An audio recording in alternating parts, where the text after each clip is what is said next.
नमस्कार, मैं हूं रवि केंद्रा। हॉर्नबिल टीवी देख रहे हैं आप। उत्तराखंड की खबरों की शुरुआत करते हैं, लेकिन सबसे पहले उत्तरकाशी से बड़ी खबर आ रही है।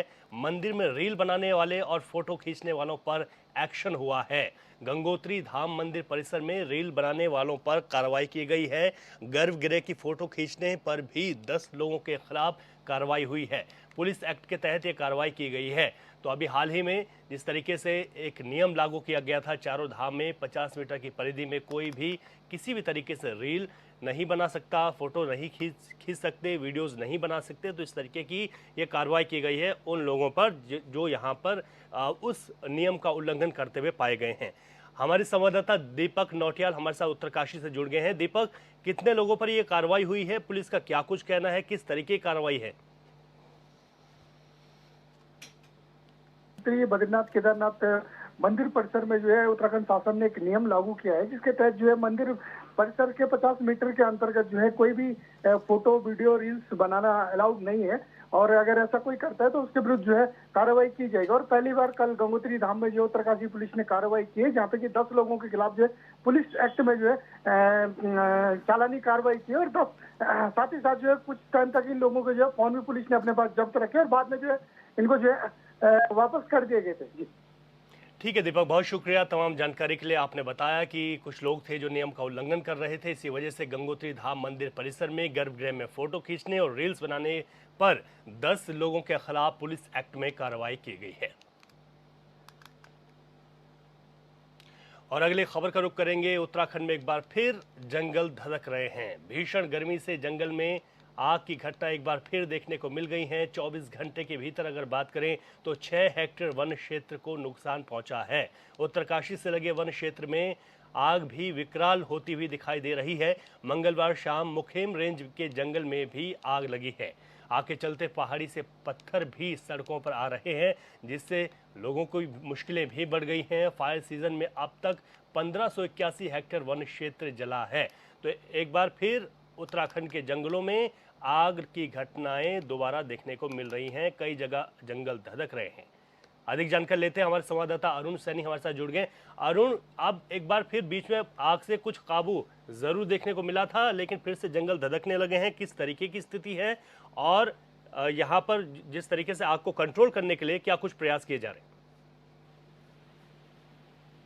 जी देखिए, बिल्कुल। देखिए, उत्तराखंड में भीषण गर्मी बहुत बढ़ रही है और ऐसे में गर्मी जैसे जैसे बढ़ रही है, जंगलों में आग एक बार फिर भड़कने लगी है। अगर की बात करें तो कुछ समय पहले जो है आग पर काबू पा लिया गया था। आग की जो घटनाएं हैं कुछ कम हुई थी, लेकिन अब एक बार फिर जो है जो आगजनी की घटनाएं वो लगातार बढ़ रही है। अगर 24 घंटे के भीतर अगर बात की जाए तो 6 हेक्टेयर से अधिक वन क्षेत्र को नुकसान पहुंचा है। और वहीं जो अब तक के अगर फायर सीजन की बात की जाए तो कुल 1150 घटनाएं हुई हैं, जिसमें कि 1581 हेक्टेयर जंगल जो है वो जलकर खाक हो चुके हैं। तो इस तरीके से जो है लगातार वनाग्नि बढ़ रही है और एक विकराल रूप जो है जंगलों की आग ले रही है। इसकी रोकथाम के लिए तमाम प्रयास जो है विभाग के द्वारा किए गए हैं। वन विभाग की टीम लगातार मौके पर मुस्तैद है और लगातार जो है आग को बुझाने के लिए तमाम प्रयास किए जा रहे हैं। लेकिन अभी जो है तक के जो प्रयास है वो जिस तरीके से अब दोबारा एक बार फिर जंगलों की आग झटकी है, वो प्रयास अभी नाकाफी साबित हो रहे हैं। और ऐसे में लगातार जो प्रयास किए जा रहे हैं वो विफल भी साबित हो रहे हैं। अभी हालांकि विभाग की तरफ से हेल्पलाइन नंबर भी जारी किया गया है, जहाँ पर ऐसी कोई आग की घटनाएं सामने आती है तो उस नंबर पर कॉल किया जाए, एकदम तुरंत वहाँ पर जी टीम जी जी। पहुंचेगी। और ऐसे में तमाम टीमें जो है वो लगाई गई है। मुख्यमंत्री पुष्कर सिंह धामी खुद समीक्षा बैठक लगातार बारी कर रहे हैं। और ऐसे में अधिकारियों को साफ तौर पर निर्देश दिए कि जल्द से जल्द इन घटनाओं पर काबू पाया जा सके, व्यवस्थाओं को सुचारू बनाया जाए, ताकि अगर घटनाएं होती है तो उन पर किस तरीके से जो है काबू पाया जा सके।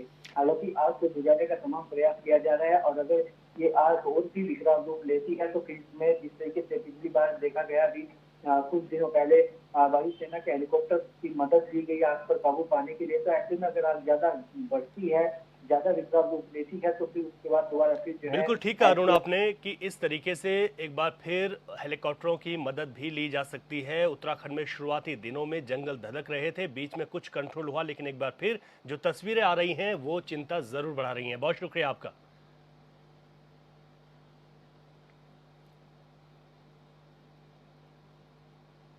दरअसल उत्तराखंड के जंगलों में आग लगने की घटनाएं कम नहीं हुई थी कि नैनीताल स्थित कैची धाम मंदिर के पास जंगल में आग लग गई।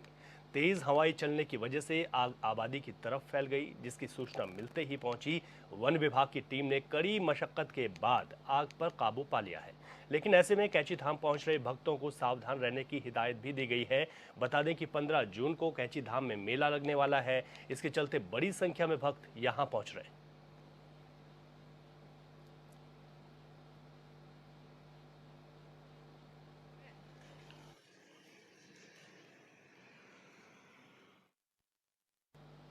पूरे देश में प्रचंड गर्मी का सितम चल रहा है। जैसे जैसे दिन चढ़ता है वैसे ही गर्मी का सितम भी आग बनकर बरस रहा है। आलम यह है कि राजधानी देहरादून जैसे शहर में भी लू के थपेड़े पड़ रहे हैं।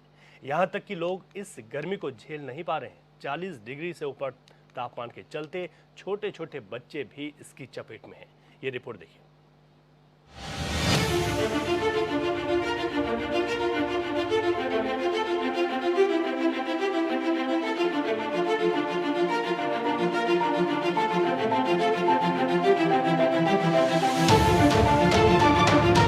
देश में कुछ ही राज्य ऐसे हैं जहां मौसम सुहाना होता है और इन राज्यों में लोग गर्मियों के समय में छुट्टी बिताने के लिए परिवार के साथ आते हैं।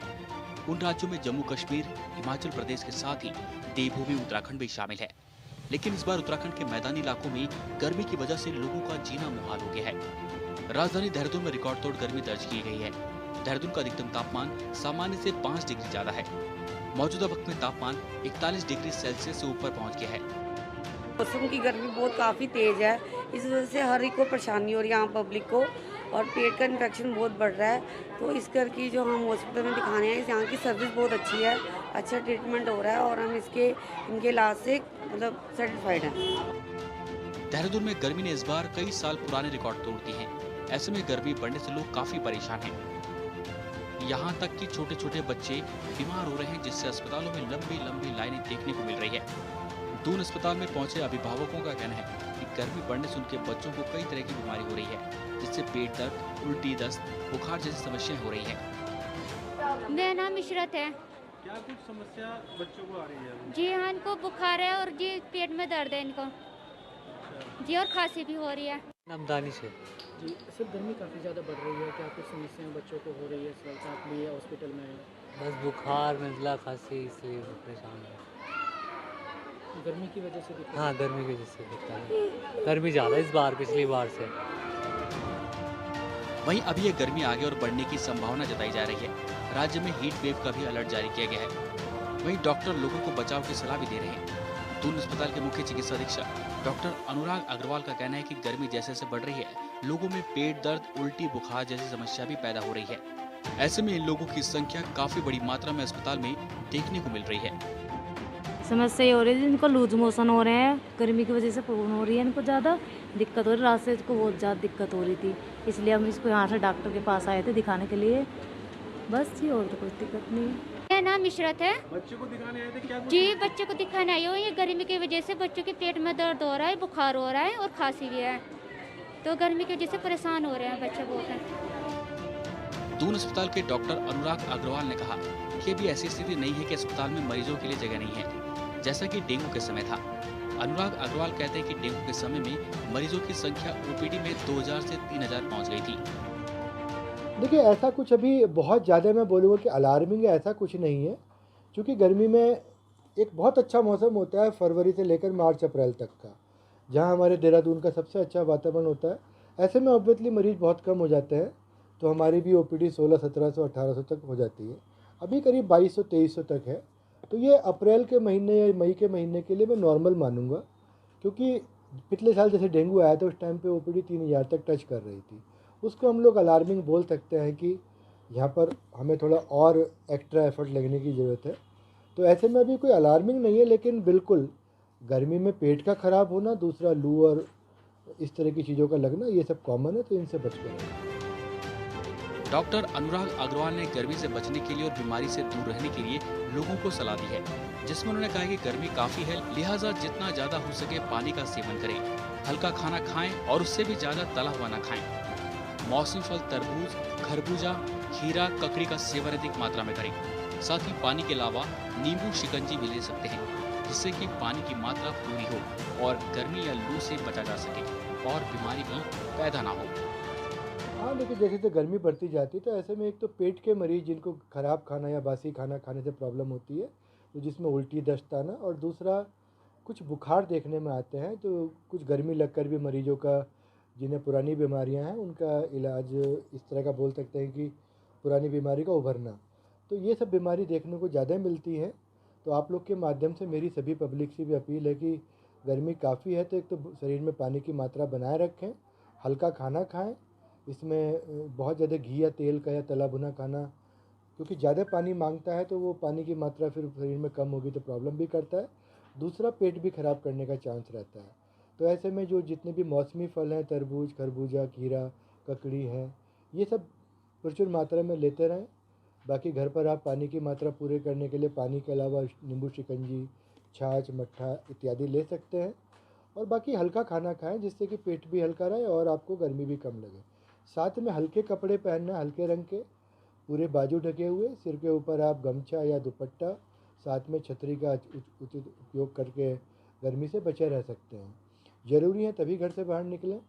और इसके अलावा मैं बोलना चाहूँगा कि हमारे अस्पताल में हम सब किसी भी इस तरह की प्रॉब्लम अगर बढ़ती भी है तो हम लोग पूरी तरह तैयार हैं। इसमें हमारी ओपीडीज में सभी डॉक्टर बैठते हैं और दवाइयाँ भी निःशुल्क उपलब्ध हैं।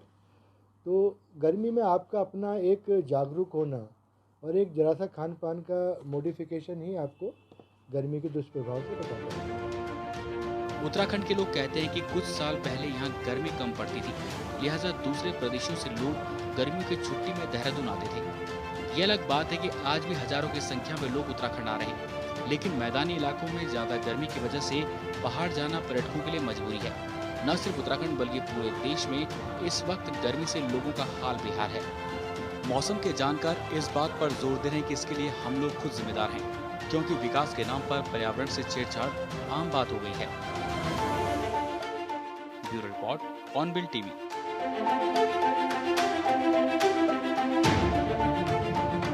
उत्तराखंड राज्य में पड़ रही भीषण गर्मी से बच्चों को निजात मिली है। अब यहाँ पर अगर बात की जाए तो शिक्षा विभाग के वार्षिक कैलेंडर के अनुसार हरिद्वार में स्कूलों का अवकाश घोषित कर दिया गया है, जिसके चलते अब बच्चों को इस भीषण गर्मी से बड़ी राहत मिलेगी और बच्चे घर में रहकर गर्मी से राहत पाएंगे। साथ ही स्कूलों से मिला होमवर्क भी करना बच्चों की बड़ी प्राथमिकता होगी। बच्चों के स्वास्थ्य का ख्याल रखते हुए यह फैसला लिया गया है। मुख्य शिक्षा अधिकारी कमलेश गुप्ता ने बताया कि बच्चों के स्वास्थ्य और सुरक्षा को प्राथमिकता देते हुए ये फैसला लिया गया है।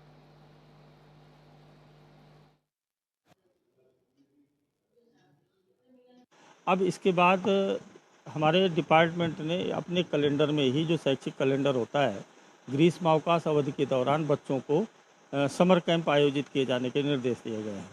तो जहाँ जहाँ हमारी वर्चुअल क्लासेज हैं वहाँ समर कैंप किए जा रहे हैं और कुछ हमारे स्कूल में टीचर्स भी हैं जो समर कैंप का आयोजन कर रहे हैं। और इस समर कैंप के आयोजन में गतिविधियाँ निर्धारित की गई हैं कि बच्चे इंजॉय भी करें और इंजॉय के आधार पर लर्निंग भी करें अपनी। तो इस तरह से कर रहे हैं, लेकिन उसमें चूँकि गर्मी बहुत पड़ रही है तो इसमें निर्देश भी है कि बच्चों की स्वास्थ्य और सुरक्षा का ख्याल भी रखा जाए। विद्यालय शिक्षा विभाग में तो जो हमारे उत्तराखंड बोर्ड के जितने भी स्कूल हैं उनमें तो सब में छुट्टियां घोषित हो चुकी हैं। कुछ सीबीएसई स्कूलों में, वैसे मेरे पास ऐसी सूचना नहीं है, लेकिन ये कहीं से ये आया, स्कूलों में उनकी मासिक टेस्ट वगैरह चल रहे हैं। तो यदि होंगे तो समय को देखते हुए, मौसम को देखते हुए। मानसून से पहले हरिद्वार में नालों की सफाई का कार्य तेजी से चल रहा है। इसी को लेकर डीएम धीराज गब्रियाल ने बैठक भी की, जिसमें साफ सफाई की व्यवस्था ही जल भराव की समस्याओं को लेकर चर्चा हुई। डीएम ने बताया कि पंचायत क्षेत्र और नगर निगम में बरसात के दौरान पानी ना भरे, इसके लिए व्यापक सफाई अभियान चलाया जा रहा है। उन्होंने कहा कि मानसून के समय नालों में पानी का प्रवाह बाधित ना हो और जल भराव की समस्या से बचा जा सके, यही हमारा उद्देश्य है।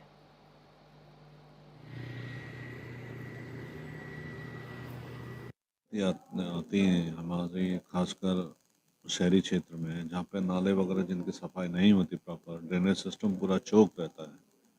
इसके लिए जितने भी नगर पालिकाएँ हमारी हैं, नगर पंचायतें हैं और नगर निगम हैं, उन सभी निकायों में हम लोगों ने सफाई का काम स्टार्ट कर दिया है। उनके जितने बड़े बड़े मेजर्स नाले हैं उनकी सफाई हम लोग कर रहे हैं। इसके अलावा भी रूरल एरियाज़ में जहाँ जहाँ दिक्कत है, लास्ट ईयर जहाँ दिक्कत हुई थी उन सभी जगहों पर सफाई का काम हम लोगों ने पौड़ी जिले के बीरोखाल ब्लॉक में रामनगर से आ रहा एक डंपर परिंडा के बीच खड़ी बोलेरो से टकराकर नदी में जा गिरा। हादसे में वाहन चालक की मौके पर मौत हो गई।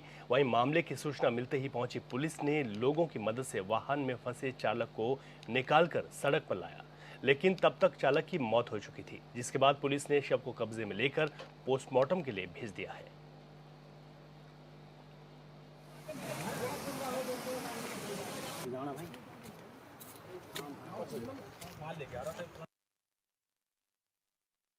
उत्तरकाशी के कमत गांव में यूं तो प्रशासन सुरक्षा दीवार का निर्माण करवा रहा है, लेकिन इस कार्य पर स्थानीय लोगों ने ही सवाल खड़े दिए। उन्होंने कहा कि यहां पर जो निर्माण कार्य है वो मानकों के अनुसार नहीं हो रहा है। ऐसा क्यों है, इस रिपोर्ट में देखिए।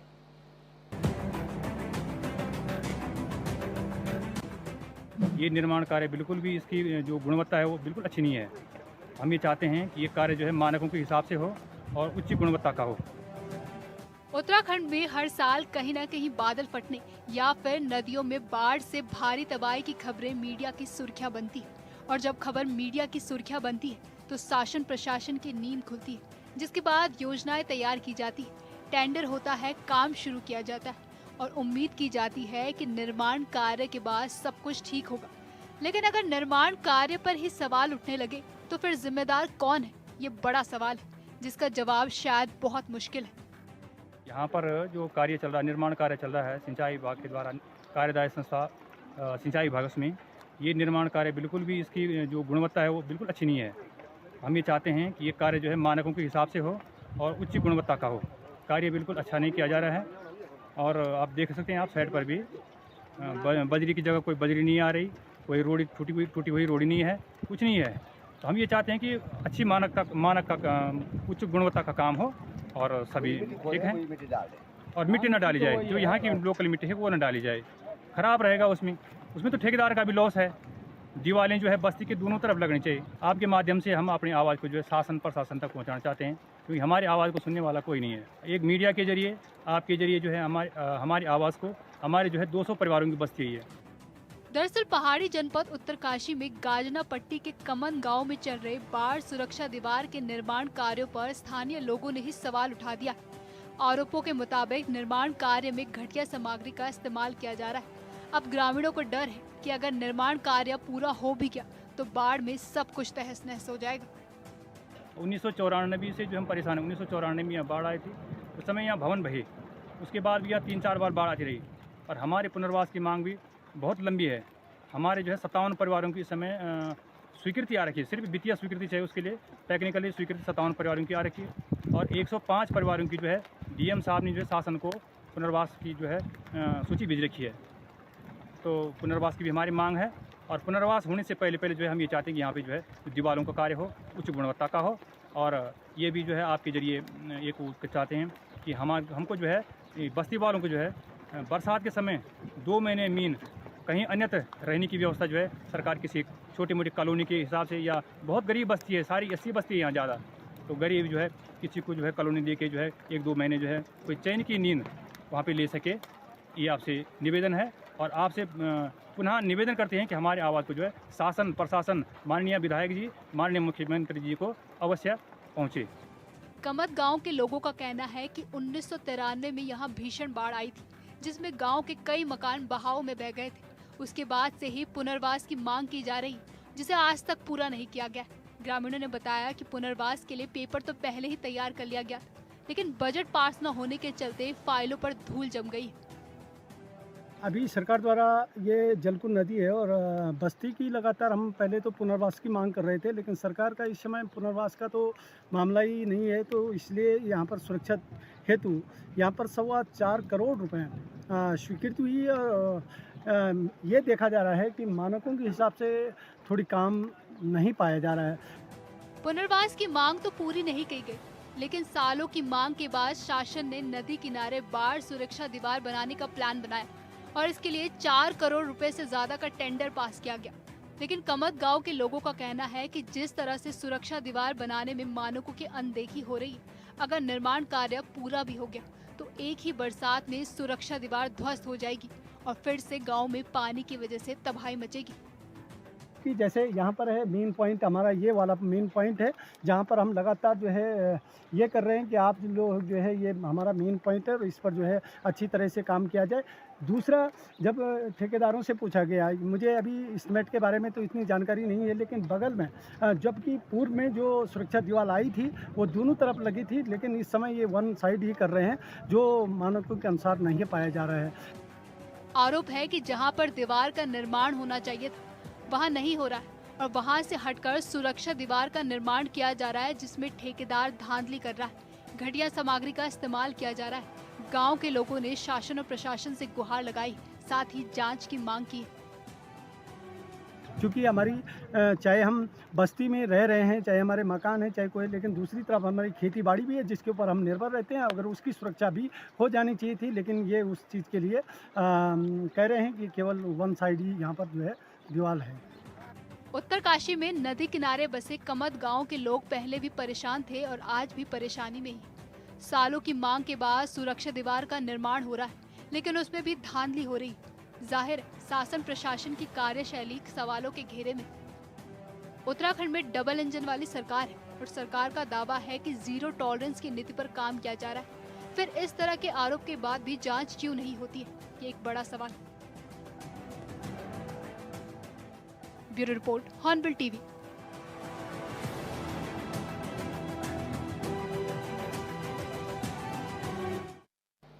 और इस बुलेटिन में अभी के लिए इतना ही। खबरों से अपडेट रहें और देखते रहें हॉर्नबिल टीवी। इजाजत दीजिए, नमस्कार।